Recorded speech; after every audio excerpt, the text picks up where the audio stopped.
Hi hello എല്ലാവർക്കും നമ്മുടെ പുതിയൊരു വീഡിയോയിലേക്ക് സ്വാഗതം. എൻ്റെ പേര് ജോസ് കാപ്പൻ എന്നാണ്. നമ്മൾ ടൈം ആൻഡ് ഡിസ്റ്റൻസിൻ്റെ നാലാമത്തെ വീഡിയോ ആണ് ഇന്ന് പരിചയപ്പെടുന്നത്. ആദ്യത്തെ 3 വീഡിയോകൾ കാണാത്തവർക്ക് വേണ്ടി അതിൻ്റെ ലിങ്ക് താഴെ ഡിസ്ക്രിപ്ഷനിൽ കൊടുത്തിരിക്കാം, നിങ്ങൾക്കത് കാണാവുന്നതാണ്. ഓൾറെഡി നമ്മൾ ചെയ്ത് തീർത്ത ടോപ്പിക്കുകൾ നിങ്ങൾക്ക് പ്ലേലിസ്റ്റ് എടുത്ത് നോക്കിയാൽ വൃത്തിയായിട്ട് സിസ്റ്റമാറ്റിക് ആയിട്ട് കൊടുത്തിട്ടുണ്ട്, കാണാവുന്നതാണ്, പഠിക്കാവുന്നതാണ്. മുൻവർഷ ചോദ്യങ്ങളിലൂടെ മാത്രമാണ് നമ്മൾ ടോപ്പിക്കിനെ പരിചയപ്പെടുന്നത്. എക്സാമിന് വരുന്ന ചോദ്യങ്ങളെക്കുറിച്ച്, ടോപ്പിക്കുകളിൽ നിന്ന് വരുന്ന ചോദ്യങ്ങൾ ഏത് തരത്തിലാണ് എന്നതിനെക്കുറിച്ച് ഒരു ഐഡിയ ഉണ്ടാകാൻ സഹായിക്കും. PSCയുടെ എല്ലാ പരീക്ഷകൾക്കും ഇത് യൂസ്ഫുൾ ആണ് കേട്ടോ. ഇപ്പോൾ LGS ആണെങ്കിലും 10th ലെവൽ ആണെങ്കിലും 12th ലെവൽ ആണെങ്കിലും ഡിഗ്രി ലെവൽ ആണെങ്കിലും എല്ലാ പരീക്ഷകൾക്കും ഈ നോട്ട് പഠിച്ചാൽ മതി. കാരണം ഒരു പരീക്ഷയുടെ പോലും ക്വസ്റ്റ്യൻസ് മിസ് ചെയ്യാതെ എല്ലാ പരീക്ഷയുടെയും ക്വസ്റ്റ്യൻസ് ഉൾപ്പെടുത്തിയാണ് നമ്മൾ ചെയ്യിപ്പിക്കുന്നത്. അപ്പം ഇന്ന പരീക്ഷ എന്നുള്ളതല്ല, PSC പരീക്ഷകൾക്ക് ഇത് ധാരാളം മതി. ശരി, അപ്പോൾ കാര്യങ്ങളൊക്കെ വ്യക്തമായി. ഇന്ന് പരിചയപ്പെടുന്ന ചോദ്യങ്ങൾ ഏതൊക്കെയാണെന്ന് നോക്കാം. എല്ലാവരെയും ഒരിക്കൽ കൂടി ഒത്തിരി സ്നേഹത്തോടെ വീഡിയോയിലേക്ക് സ്വാഗതം ചെയ്യുന്നു കേട്ടോ. നമ്മൾ ഇന്ന് പരിചയപ്പെടുന്ന ചോദ്യങ്ങൾ മക്കളെ, ഒരു 4 ചോദ്യം ദേ ഇവിടെ ഉണ്ട്, ഇനി വീണ്ടും ഒരു 3 ചോദ്യം ഇവിടെ ഉണ്ട്. അപ്പം അങ്ങനെ ആകെ 7 ചോദ്യങ്ങൾ ഇന്നത്തെ വീഡിയോയിൽ നമ്മൾ ഡിസ്കസ് ചെയ്യും. വേഗം കൂടെ കൂടിക്കോ. ആദ്യത്തെ ചോദ്യം ഇതാണ്: ഒരു സെക്കൻഡിൽ 15 മീറ്റർ സഞ്ചരിക്കുന്ന ഒരു കാർ 2 മണിക്കൂർ കൊണ്ട് എത്ര കിലോമീറ്റർ സഞ്ചരിക്കും? ഓക്കെ, ഒരു സെക്കൻഡിൽ 15 മീറ്റർ സഞ്ചരിക്കുക എന്ന് പറഞ്ഞാൽ 15 മീറ്റർ പെർ സെക്കൻഡ് ആണ് അതിൻ്റെ വേഗത എന്ന അർത്ഥം. 15 മീറ്റർ പെർ സെക്കൻഡ് എന്ന് പറഞ്ഞ അർത്ഥം എന്താ മക്കളെ? ഒരു സെക്കൻഡിൽ 15 മീറ്റർ ദൂരം എന്നല്ലേ ആണ്. ഒരു സെക്കൻഡിൽ 15 മീറ്റർ സഞ്ചരിക്കുക എന്ന് പറഞ്ഞാൽ 15 മീറ്റർ പെർ സെക്കൻഡ് വേഗതയിൽ പോകുക എന്ന അർത്ഥം. ഓക്കെ, നമുക്കറിയാം മീറ്റർ പെർ സെക്കൻഡിൽ കിടക്കുന്നതിനെ കിലോമീറ്റർ പെർ അവറിലേക്കാക്കാൻ നമ്മൾ പഠിച്ചിട്ടുണ്ട്. മീറ്റർ പെർ സെക്കൻഡിനെ കിലോമീറ്റർ ആക്കാൻ എന്ത് ചെയ്യണം? 18/5 ചെയ്യണം, ഗുണിക്കണം അല്ലേ? അങ്ങനെയാണെങ്കിൽ 15നെ ഞാൻ 18/5 കൊണ്ട് ഗുണിക്കുമ്പം എനിക്ക് ഇവനും തട്ടിപ്പോകും. 3 × 18 54 കിലോമീറ്റർ പെർ അവർ എന്ന് കിട്ടും. അപ്പോൾ എനിക്ക് മനസ്സിലായി 15 മീറ്റർ പെർ സെക്കൻഡ് എന്ന് പറഞ്ഞാൽ 54 കിലോമീറ്റർ പെർ അവർ ആണ്. 54 കിലോമീറ്റർ പെർ അവറിൻ്റെ അർത്ഥം 1 മണിക്കൂറിൽ 54 കിലോമീറ്റർ വേഗത എന്നാണ്. 1 മണിക്കൂറിൽ 54 കിലോമീറ്റർ ആണ് വേഗതയെങ്കിൽ 2 മണിക്കൂർ കൊണ്ട് എത്ര ദൂരം സഞ്ചരിക്കും എന്ന് ചോദിച്ചാൽ 54 × 2 108 കിലോമീറ്റർ സഞ്ചരിക്കും. സോ ചോദ്യത്തിൻ്റെ ആൻസർ 108 കിലോമീറ്റർ എന്നാണ്. ഞാൻ ചെയ്തത് വേറെ ഒന്നുമില്ല. 15 മീറ്റർ ഒരു സെക്കൻഡിൽ സഞ്ചരിക്കുന്നു പറഞ്ഞാൽ 15 മീറ്റർ പെർ സെക്കൻഡ് ആണ് വേഗത. അതിനെ കിലോമീറ്റർ പെർ അവറിലേക്ക് മാറ്റി അതിനെ 18/5 കൊണ്ട് ഗുണിച്ചാൽ മതി എന്ന് പഠിച്ചിട്ടുണ്ട്. അപ്പോൾ എനിക്ക് മനസ്സിലായി 54 കിലോമീറ്റർ പെർ അവർ ആണ് 15 മീറ്റർ പെർ സെക്കൻഡ് എന്ന് പറഞ്ഞാൽ. 54 കിലോമീറ്റർ പെർ അവറിൻ്റെ അർത്ഥം 1 മണിക്കൂറിൽ 54 കിലോമീറ്റർ വേഗത എന്നാണ്. 2 മണിക്കൂർ കൊണ്ട് എത്ര ദൂരം സഞ്ചരിക്കുന്നു വെച്ചാൽ 54 × 2 108 കിലോമീറ്റർ ദൂരം. മനസ്സിലായല്ലോ അല്ലേ? മുന്നോട്ട് പോവാം. നെക്സ്റ്റ് ക്വസ്റ്റ്യൻ, അടുത്ത ചോദ്യം: 8 മീറ്റർ പെർ സെക്കൻഡിൽ ഒരു കള്ളൻ ഒരു നേർരേഖയുള്ള റോഡിൽ ഓടുന്നു. ഓക്കെ, ഒരു കള്ളൻ ഓടുന്നു, കള്ളൻ്റെ വേഗത 8 മീറ്റർ പെർ സെക്കൻഡാണ്. ശരി, ഒരു പോലീസുകാരൻ 10 മീറ്റർ പെർ സെക്കൻഡിൽ പോലീസ് ജീപ്പിൻ കള്ളനെ പിന്തുടരുന്നു. ഓക്കെ, അപ്പം നമ്മുടെ കള്ളൻ ഇവിടെയാണ്. യെസ്, നമ്മുടെ പോലീസുകാരൻ പോലീസ് ജീപ്പാണ് ഇതേ പോലീസ് ജീപ്പിൽ പിന്തുടരുവാണ്. കള്ളൻ്റെ വേഗത തന്നിട്ടുണ്ട് 8 മീറ്റർ പെർ സെക്കൻഡ് ആണ്. പോലീസുകാരൻ്റെ വേഗത തന്നിട്ടുണ്ട് 10 മീറ്റർ പെർ സെക്കൻഡ് ആണ്. ഈ നിമിഷത്തിൽ ജീപ്പിനും മോട്ടോർ സൈക്കിളിനും ഇടയിലുള്ള ദൂരം 50 മീറ്റർ ആണ്. അതായത് ചേസ് ചെയ്യാൻ തുടങ്ങിയ സമയത്ത് ഇവർ തമ്മിലുള്ള അകലം 50 മീറ്റർ ആണ്. ഓക്കെ, എങ്കിൽ എത്ര നേരം കൊണ്ട് പോലീസുകാരൻ കള്ളനെ പിടിക്കും? നല്ല ചോദ്യമല്ലേ? ഓക്കെ, അപ്പോൾ ഒരു കള്ളൻ 50 മീറ്റർ മുന്നിൽ 8 മീറ്റർ പെർ സെക്കൻഡ് വേഗതയിൽ നേർരേഖയിൽ ഓടുവാണ്, അതായത് സ്ട്രെയിറ്റ് ആയിട്ട് ഓടുവാണ്. 8 മീറ്റർ പെർ സെക്കൻഡ് വേഗതയിൽ ഓടുവാണ് മുന്നിൽ. പോലീസുകാരൻ പുറകിൽ ചേസ് ചെയ്യുക. പോലീസുകാരന് 10 മീറ്റർ പെർ സെക്കൻഡാണ് വേഗത കൂടുതലുണ്ട്. ഓക്കെ, ഇവർ തമ്മിൽ 50 മീറ്ററിൻ്റെ അകലമുണ്ട്. ഓക്കെ അല്ലേ? എത്ര സമയം കൊണ്ട് പോലീസുകാരൻ കള്ളനെ പിടിക്കും എന്നാണ് ചോദ്യം. ചോദ്യം വ്യക്തമാണല്ലോ. അപ്പോൾ ഇവിടെ കണ്ടുപിടിക്കേണ്ട സാധനം ടൈം അല്ലേ മക്കളെ? ടൈം കാണാനാണ് ചോദ്യം. ആണ്. ടൈം കാണാൻ ചോദിച്ചാൽ നമുക്ക് എല്ലാവർക്കും അറിയാം ഡിസ്റ്റൻസ് ബൈ സ്പീഡ് അല്ലേ ഇക്വേഷൻ, ആണോ? ആണ്. അപ്പോൾ ഡിസ്റ്റൻസ് ബൈ സ്പീഡ് ചെയ്താൽ എത്ര സമയം കൊണ്ട് പിടിക്കും എന്ന് കിട്ടും, എത്ര സമയം കൊണ്ട് ക്യാച്ച് ചെയ്യും, എത്ര ദൂരം മുന്നിലാ? യെസ്, 50. ബൈ സ്പീഡ് എന്ന് പറയുമ്പോഴേ ഈ ചോദ്യത്തിൽ 2 സ്പീഡില്ലേ, അപ്പോൾ ഇവിടെ എടുക്കേണ്ട സ്പീഡ് റിലേറ്റീവ് സ്പീഡ് ആണെന്ന് മനസ്സിലാക്കുക. 2 സ്പീഡ് വരുമ്പോൾ റിലേറ്റീവ് സ്പീഡ്, നമ്മൾ ട്രെയിനിൻ്റെ കണക്കുകളൊക്കെ ചെയ്യുമ്പോൾ റിലേറ്റീവ് സ്പീഡ് എടുക്കാറില്ല, അതുപോലെ തന്നെ ഇവിടെ 2 സ്പീഡ് ഉണ്ടല്ലോ, കള്ളനും ഓടുവാണ് പോലീസുകാരനും ഓടുന്നത്, അപ്പോൾ റിലേറ്റീവ് സ്പീഡ് എടുക്കണം. ഒരേ ഡയറക്ഷനിൽ സഞ്ചരിക്കുന്ന വാഹനങ്ങളുടെ ആളുകളുടെ റിലേറ്റീവ് സ്പീഡ് കാണാൻ തമ്മിൽ കുറയ്ക്കണം. ഇവിടെ ഇവർ രണ്ടുപേരും ഒരേ ഡയറക്ഷനിലല്ലേ സഞ്ചരിക്കുന്നത്, കള്ളൻ പോകുന്ന അതേ ഡയറക്ഷനിലാണ് പോലീസ് പിന്തുടരുന്നത്, അപ്പോൾ ഇതിൻ്റെ റിലേറ്റീവ് സ്പീഡ് കാണാൻ തമ്മിൽ കുറയ്ക്കണം. ഓക്കെ, 10ഉം 8ഉം തമ്മിൽ കുറയ്ക്കുമ്പോൾ 2, അതായത് നമുക്ക് കിട്ടുന്നത് 25 സെക്കൻഡ് കൊണ്ട് ക്യാച്ച് ചെയ്യും എന്നതാണ്. സോ ആൻസർ ഓപ്ഷൻ എ ആണ് കറക്റ്റ്. ഒന്നുകൂടെ പറയട്ടെ മക്കളെ, അതായത് പോലീസുകാരൻ കള്ളനെ ചേസ് ചെയ്യാൻ സ്റ്റാർട്ട് ചെയ്തു. പോലീസുകാരൻ്റെ വേഗത 10ഉം കള്ളൻ്റെ വേഗത 8ഉമാണ്. ഈ ചേസ് ചെയ്യാൻ തുടങ്ങിയ സമയത്ത് ഇവർ തമ്മിൽ 50 മീറ്ററിൻ്റെ അകലമുണ്ട്. എത്ര സമയം കൊണ്ട് ക്യാച്ച് ചെയ്യുന്ന, സമയം കാണാൻ ആകെ കയ്യിലുള്ള സാധനം ഡിസ്റ്റൻസ് ബൈ സ്പീഡ് എന്നുള്ള ഇക്വേഷനാണ്. സോ ഡിസ്റ്റൻസ് ബൈ സ്പീഡ് ചെയ്താൽ ടൈം കിട്ടും. ഡിസ്റ്റൻസ് ഇവർ തമ്മിൽ 50 മീറ്ററിൻ്റെ, ബൈ സ്പീഡ് എന്ന് പറഞ്ഞാൽ 2 സ്പീഡ് വരുമ്പോൾ റിലേറ്റീവ് സ്പീഡ് എടുക്കണം.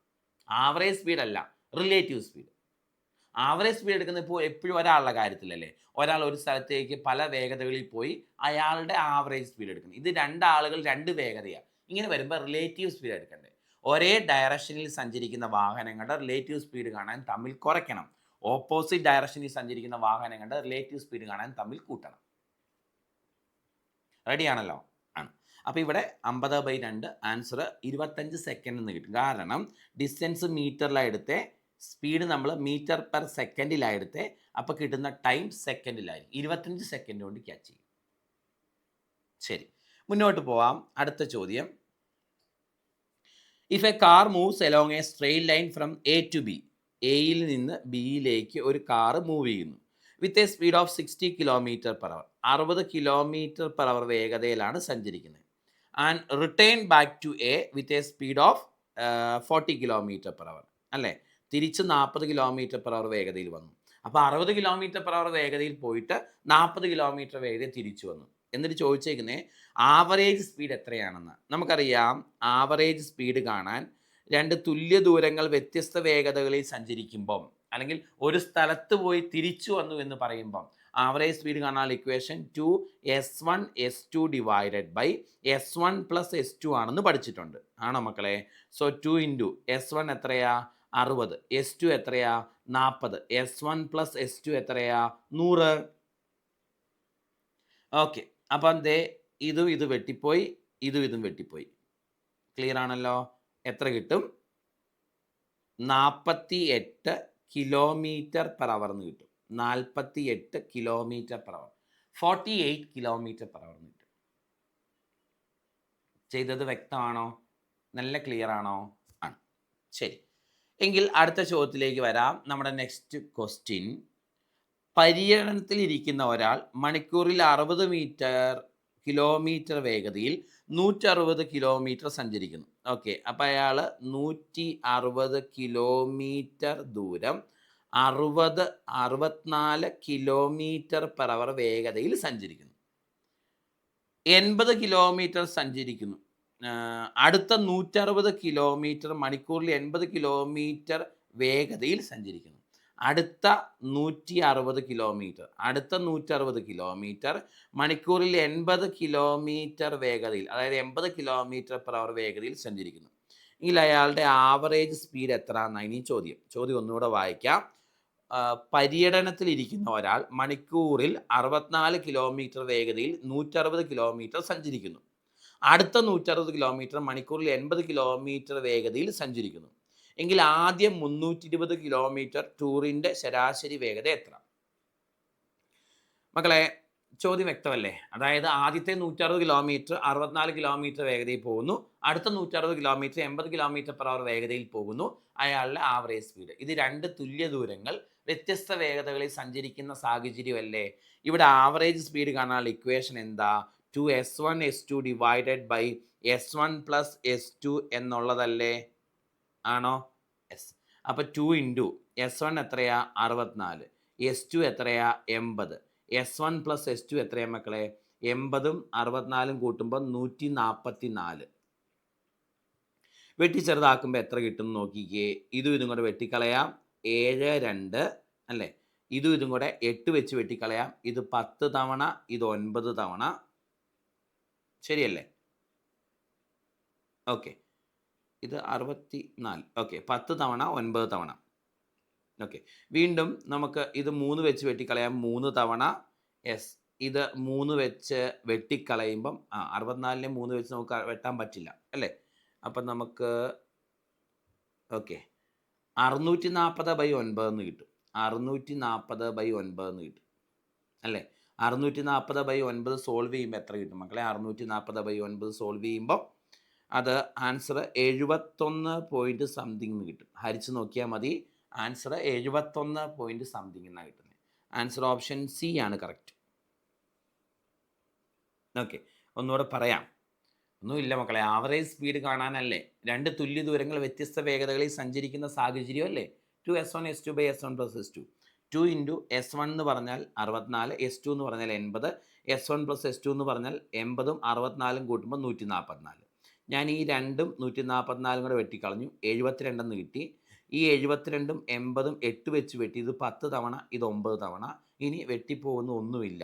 64ഉം 10ഉം ഗുണിച്ചു 640/9. 640/9 ചെയ്യുമ്പം 640 ഡിവൈഡഡ് ബൈ 9 ഹരിക്കുമ്പം 71.11 സംതിങ് കിട്ടുന്ന ആൻസർ ഓപ്ഷൻ സി ആണ് കറക്റ്റ്.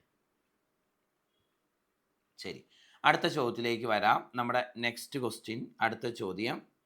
ഒരാൾ 1 സെക്കൻഡിൽ 12 മീറ്റർ പിന്നിടാൻ കഴിയുമെങ്കിൽ 3 മണിക്കൂറും 45 മിനിറ്റും കൊണ്ട് എത്ര കിലോമീറ്റർ പിന്നിടാനാവും? ഓക്കെ, ഒരാൾക്ക് 1 സെക്കൻഡിൽ 12 മീറ്റർ. അപ്പോൾ അയാളുടെ വേഗത 12 മീറ്റർ പെർ സെക്കൻഡാണ്. 1 സെക്കൻഡിൽ 12 മീറ്റർ സഞ്ചരിക്കും എന്ന് പറഞ്ഞാൽ അയാളുടെ സ്പീഡ് 12 മീറ്റർ പെർ സെക്കൻഡാണ് അല്ലേ? അങ്ങനെയാണെങ്കിൽ ഞാൻ ഇയാളുടെ സ്പീഡ് കിലോമീറ്റർ പെർ അവറിലേക്ക് മാറ്റുവാണ്. അതിനെന്നാ ചെയ്യേണ്ടതെന്ന് എനിക്കറിയാം. മീറ്റർ പെർ സെക്കൻഡിനെ കിലോമീറ്റർ പെർ അവർ ആക്കാൻ ഇൻറ്റു 18/5 ചെയ്യണം അല്ലേ? അപ്പോൾ എനിക്ക് മനസ്സിലായി 12 ഇൻറ്റു 18/5 കിലോമീറ്റർ പെർ അവർ ആണ് ഇയാളുടെ സ്പീഡ്. ഇത്ര ഓക്കെ അല്ലേ? 1 സെക്കൻഡിൽ 12 മീറ്റർ സഞ്ചരിക്കുമെന്ന് പറഞ്ഞാൽ 12 മീറ്റർ പെർ സെക്കൻഡാണ് അയാളുടെ വേഗത എന്നർത്ഥം. ഞാൻ മീറ്റർ പെർ സെക്കൻഡിൽ കിടക്കുന്നതിനെ കിലോമീറ്റർ പെർ അവറിലേക്ക് മാറ്റി. അതിന് ഇൻറ്റു 18/5 ചെയ്താൽ മതി എന്ന് എനിക്കറിയാം. ഓക്കെ, അപ്പം ഞാനത് സോൾവ് ചെയ്തില്ല, അത് അങ്ങനെ തന്നെ കിട്ടും. അപ്പോൾ ഇതാണ് അയാളുടെ സ്പീഡെന്ന് വിചാരിക്കുക. എത്ര? 12 ഇൻറ്റു 18/5 കിലോമീറ്റർ പെർ അവർ. ഓക്കെ, ചോദ്യം 3 മണിക്കൂറും 45 മിനിറ്റും കൊണ്ട് 3 മണിക്കൂറും 45 മിനിറ്റും. മക്കളെ, ഇതിനെ മുഴുവനായിട്ട് മണിക്കൂറിലേക്ക് മാറ്റിക്കേ. 3 മണിക്കൂർ അങ്ങനെ തന്നെ എഴുതി. 45 മിനിറ്റ് എത്ര മണിക്കൂറാ? 3/4 അവർ അല്ലേ? 3/4 മണിക്കൂറല്ലേ മക്കളെ 45 മിനിറ്റ്. അപ്പം ചേർത്ത് എഴുതുമ്പോൾ 3/4 എന്ന് കിട്ടും. അതായത് 3 4 12 15/4 മണിക്കൂർ എന്ന് കിട്ടും. എഴുതിയത് ഒന്നുകൂടെ പറയാം. 3 മണിക്കൂർ 45 മിനിറ്റ് എന്നതിനെ മുഴുവനായിട്ട് മണിക്കൂറിലേക്ക് മാറ്റുക. 3 മണിക്കൂർ അങ്ങനെ തന്നെ എഴുതി. 45 മിനിറ്റ് എന്നുള്ളതിനെ അവറിലേക്ക് മാറ്റി. ബൈ 60 ചെയ്താൽ പോരെ. 45/60 ചെയ്യുമ്പം നമുക്ക് 3/4 അവർന്ന് കിട്ടും. അല്ലെങ്കിൽ 45 മിനിറ്റ് 3/4 മണിക്കൂറാണെന്നറിയാമല്ലോ. അപ്പോൾ ഇതും കൂടെ ചേർത്ത് എഴുതി മിശ്രഭിന്നമായിട്ട് 3ഉം 3/4 മണിക്കൂർ. ഇനി അതിനെ നമുക്ക് വിഷമഭിന്നമാക്കുമ്പം 12 3 15/4 മണിക്കൂർ. ഓക്കെ, അപ്പോൾ ചോദ്യം 15/4 മണിക്കൂറിന് എത്ര ദൂരം സഞ്ചരിക്കുന്ന. അപ്പോൾ ഡിസ്റ്റൻസ് കാണാനല്ലേ ചോദ്യം. ഡിസ്റ്റൻസ് കാണാൻ ചോദിച്ചാൽ സ്പീഡ് ഇൻറ്റു ടൈം ചെയ്താൽ പോരെ. സ്പീഡ് എത്രയാണ്? 12 ഇൻറ്റു 18/5. ഓക്കെ, ടൈം എത്രയാ? 15/4 മണിക്കൂർ. കണ്ടോ? സോൾവ് ചെയ്ത ആൻസറായി. ഇതും കൂടെ വെട്ടിപ്പോയി 3 തവണ. ഇതും കൂടെ വെട്ടിപ്പോയി എത്ര തവണ? 3 തവണ. അപ്പോൾ 9 ഇൻറ്റു 18 ആണ് ആൻസർ.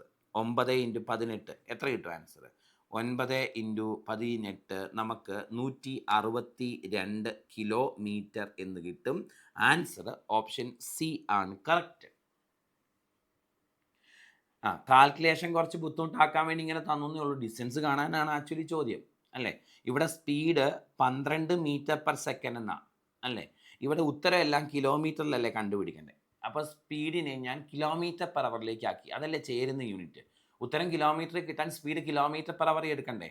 അപ്പോൾ 12 മീറ്റർ പെർ സെക്കൻഡ് എന്ന് പറഞ്ഞാൽ കിലോമീറ്റർ പെർ അവറിലേക്ക് മാറ്റാൻ 18/5 കൊണ്ട് ഗുണിച്ചു. ഇനി അത് അവിടെ ഇട്ട് സോൾവ് ചെയ്യാതെ അങ്ങനെ തന്നെ ഇട്ടു. അവിടെ കിടന്നോട്ടെ, അവസാനം ഒരുമിച്ച് വെട്ടിക്കളയാം. ഇനി ഈ ടൈം തന്നേക്കുന്നത് മണിക്കൂറിലും മിനിറ്റിലുമാണ്. അത് മുഴുവനായിട്ട് മണിക്കൂറിലേക്ക് മാറ്റി. 3 മണിക്കൂർ 45 മിനിറ്റ് എന്ന് പറഞ്ഞാൽ 3/4 മണിക്കൂറാണ്. അത് മിക്സഡ് ഫ്രാക്ഷനാണ്. അതിനെ ഇംപ്രോപ്പർ ഫ്രാക്ഷൻ വിഷമ ഭിന്നമാക്കി മാറ്റി. 12 3 15/4 മണിക്കൂർ. അതായത് 3 മണിക്കൂർ 45 മിനിറ്റ് എന്ന് പറഞ്ഞാൽ 15/4 മണിക്കൂറാണ്. അത്രയും സമയം കൊണ്ട് എത്ര ദൂരം സഞ്ചരിക്കുന്ന അറിയാൻ distance equal to speed into time ചെയ്തു. Okay, next question. ഒരു മനുഷ്യൻ 600 മീറ്റർ ദൂരം തെരുവിലൂടെ 5 മിനിറ്റിനുള്ളിൽ നടക്കുന്നു. അയാളുടെ വേഗത മണിക്കൂറിൽ എത്ര കിലോമീറ്റർ എന്ന് കണ്ടെത്തുക. ശരി, അതായത് മക്കളെ ഇവിടെ നോക്കിയേ, 5 മിനിറ്റ് കൊണ്ട് അല്ലേ ഇയാൾ 600 മീറ്റർ സഞ്ചരിക്കും അല്ലേ. 60 മിനിറ്റ് കൊണ്ട് എത്ര ദൂരം സഞ്ചരിക്കും എന്ന് കണ്ടുപിടിക്കാമല്ലോ. അതായത് 1 മണിക്കൂർ കൊണ്ട് 5 മിനിറ്റ് കൊണ്ട് 600 മീറ്റർ സഞ്ചരിക്കുമെങ്കിൽ 1 മണിക്കൂർ 60 മിനിറ്റ് കൊണ്ട് എത്ര ദൂരം സഞ്ചരിക്കുന്നു കണ്ടുപിടിക്കാം. ക്രോസ് മൾട്ടിപ്ലൈ ചെയ്താൽ പോരെ.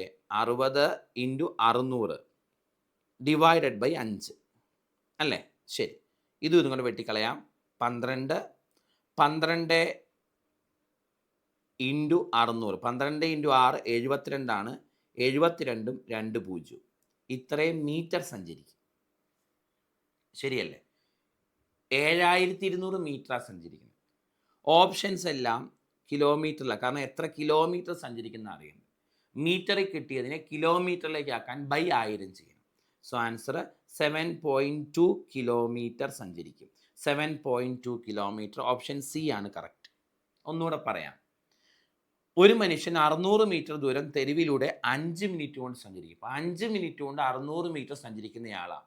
ഇയാൾ 1 മണിക്കൂറിൽ 60 മിനിറ്റിൽ എത്ര ദൂരം സഞ്ചരിക്കുന്നത് കണ്ടുപിടിച്ചു. ക്രോസ് മൾട്ടിപ്ലൈ ചെയ്തപ്പം 7200 മീറ്റർ സഞ്ചരിക്കുന്നു കിട്ടി. ഉത്തരം മീറ്ററിലല്ല കിട്ടിയത്, കാരണം ഇവിടെ മീറ്ററിലാണ് എടുത്തേക്കുന്നത്. അതുകൊണ്ട് ഉത്തരം മീറ്ററിലേ കിട്ടത്തുള്ളൂ. മീറ്ററിൽ കിട്ടിയതിനെ അവറിലേക്ക് മാറ്റാൻ ബൈ 1000 ചെയ്താൽ മതി. സോറി, മീറ്ററിൽ കിട്ടിയതിനെ കിലോമീറ്ററിലേക്ക് മാറ്റാൻ ബൈ 1000 കേട്ടോ. സോ 7200 ബൈ 1000 ആൻസർ 7.2 കിലോമീറ്റർ എന്ന് കിട്ടും. അടുത്ത ചോദ്യം. ഒരു പെൺകുട്ടി 25 മീറ്റർ പെർ സെക്കൻഡ് വേഗതയിൽ സഞ്ചരിക്കുന്നു. അപ്പോൾ സ്പീഡ് 25 മീറ്റർ പെർ സെക്കൻഡ് ആണ്. ഓക്കെ, നമുക്കിതിനെ വേഗം കിലോമീറ്റർ പെർ അവറിലേക്ക് മാറ്റാം. മീറ്റർ പെർ സെക്കൻഡിനെ കിലോമീറ്റർ പെർ അവർ ആക്കാൻ ഇൻറ്റു 18/5 ചെയ്യണം. ആണോ? ഇവനെ വെട്ടിക്കളയാം. 5 തവണ 90 കിലോമീറ്റർ പെർ അവർ എന്ന് കിട്ടും. ശരി, ഇനി 6 മണിക്കൂർ കൊണ്ട് അവൾ സഞ്ചരിച്ച ദൂരം കാണാം. ഡിസ്റ്റൻസ് കാണാൻ സ്പീഡ് ഇൻറ്റു ടൈം ചെയ്യണം. ആണോ? ഇവിടെ സ്പീഡ് എത്രയാണ് മക്കളെ? 90. ടൈം എത്രയാണ് മക്കളെ? 6 മണിക്കൂർ. 540 കിലോമീറ്റർ എന്ന് കിട്ടും ആൻസർ. ആൻസർ ഓപ്ഷൻ എ ആണ് കറക്റ്റ് അല്ലേ? ഒന്നുമില്ല, 25 മീറ്റർ പെർ സെക്കൻഡ് വേഗത. ഞാൻ വേഗത കിലോമീറ്റർ പെർ അവറിലേക്ക് മാറ്റി. അതിന് 18/5 കൊണ്ട് ഗുണിച്ചു. 90 കിലോമീറ്റർ പെർ അവർ ആണ് 25 മീറ്റർ പെർ സെക്കൻഡ് എന്ന് പറഞ്ഞാൽ. അപ്പോൾ 1 മണിക്കൂർ 90 കിലോമീറ്റർ ആണ് വേഗത. 6 മണിക്കൂർ കൊണ്ട് എത്ര ദൂരം സഞ്ചരിക്കുന്ന അറിയാൻ 90 × 6 ചെയ്താൽ പോരെ. ഡിസ്റ്റൻസ് കാണാൻ സ്പീഡ് ഇൻറ്റു ടൈം അല്ലേ. സോ 540 കിലോമീറ്റർ ആയിരിക്കും സഞ്ചരിച്ചിട്ടുണ്ടാകുക. ആൻസർ ഓപ്ഷൻ എ ആണ് കറക്റ്റ്. ഓക്കെ, അപ്പോൾ ഇന്നത്തെ ചോദ്യങ്ങളൊക്കെ മനസ്സിലായല്ലോ മക്കളെ. ഓക്കെ, മീഡിയം ലെവൽ ചോദ്യങ്ങളായിരുന്നു. ഒത്തിരി ടഫുള്ള ചോദ്യങ്ങളില്ലായിരുന്നു എന്ന് പ്രതീക്ഷിക്കുന്നു അല്ലേ. സോ വൃത്തിയായിട്ട് എഴുതി ഒപ്പം പോരുക, വൃത്തിയായിട്ട് പഠിക്കുക കേട്ടോ. എല്ലാവർക്കും നല്ല ആഗ്രഹിക്കുന്ന ഒരു ജോലി കിട്ടട്ടെ എന്ന് ആശംസിച്ചുകൊണ്ട് ഈ വീഡിയോ അവസാനിപ്പിക്കുന്നു. താങ്ക്